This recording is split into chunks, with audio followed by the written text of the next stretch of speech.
હાલો, કેમ છો? દિવાળીમાં અને દિવાળી પછી પણ ગેસ્ટ, ફ્રેન્ડ્સ, ફેમિલી આ બધા તો આવતા જ હશે.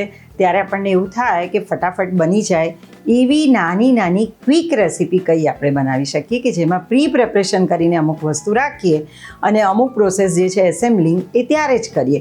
તો એવી સરસ મજાની એક ટેસ્ટી એવી રેસીપી જોઈશું, ભુટ્ટા ચીઝ ક્રુડિટીસ.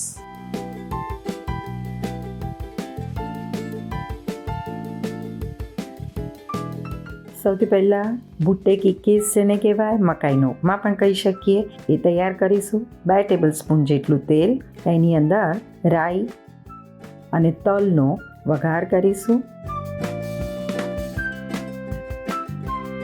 ત્યાર પછી એમાં 2 ચમચી જેટલા આદું અને મરચાં ઉમેરીશું. 10થી 20 સેકન્ડ માટે સ્ટર આપી દઈએ. ત્યાર પછી 2 મકાઈને છીણી અને લેવાના છે, એ એડ કરીશું. અત્યારના મકાઈ સરસ મજાના કૂણા અને દૂધવાળા જેને કહી શકીએ એવા આવે છે, એટલે એક્સ્ટ્રા પાણી કે દૂધ ચડાવવા માટે રેડવાની જરૂર નથી. સ્વાદ પ્રમાણે મીઠું ઉમેરીશું.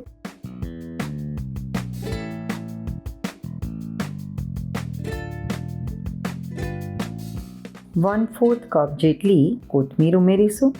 સરસ રીતે મિક્સ કરી લઈએ. સિમ્પલી આટલા જ ઇન્ગ્રેડિયન્ટથી આ ટોપિંગને રેડી કરી દઈશું.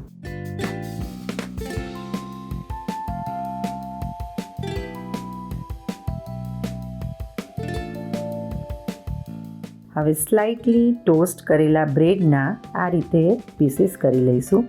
એની ઉપર મકાઈની જે કીસ છે એ મૂકી એઝ અ ટોપિંગ એને સરસ રીતે પ્રેસ કરી લેવાનું છે.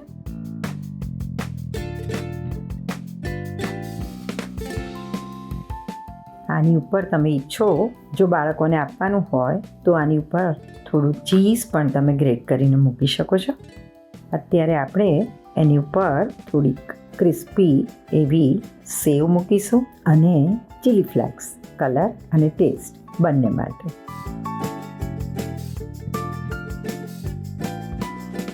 ગાર્નિશિંગ માટે એક પાન કોથમીરનું મૂકીશું. તો રેડી છે સરસ મજાના સ્વીટ કોર્ન ક્રુડિટીસ અથવા તો મકાઈની કીસના ટોસ્ટ. ચોક્કસ બનાવજો. Very easy but tasty.